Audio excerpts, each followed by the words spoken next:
Mr. Obama, you've said that your religious faith dictates that marriage should be between a man and a woman. Would you elaborate on that? Well, what I believe is that marriage is between a man and a woman.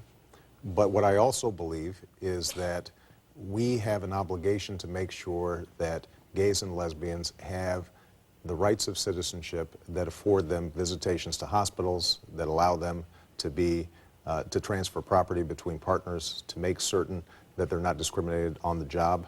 I think that bundle of rights are absolutely critical. But as far as why, what in your religious faith calls you to be against gay marriage? Well, what I believe in my faith is that a man and a woman, when they get married, are performing something before God, and it's not simply the two persons who are meeting.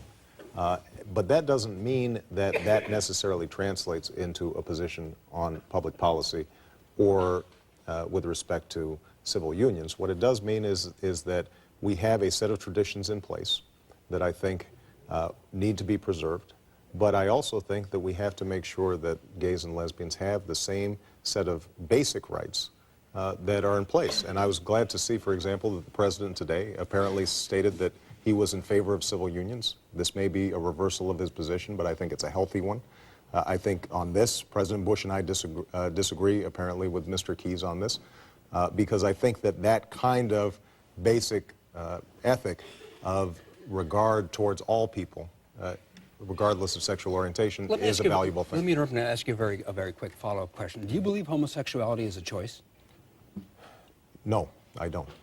You think it's innate? I think that for the most part it is innate. I think that obviously it may vary in certain circumstances, but I think that it is something that is a part of their identity. Now, that being the case, Mr. Obama, that being the case, if something is not a choice, if something is innate, then why isn't it a civil right? And why isn't your support of civil unions as opposed to marriage, does that amount to separate but equal? No, I think there are a whole host of things that are civil rights, and then there are other things, such as traditional marriage, that I think express a community's concern and regard for a particular institution. So marriage is not a civil right as far as you're concerned? I don't think marriage is a civil right, but I think that it's a human right? But I think that being able to transfer property is a civil right.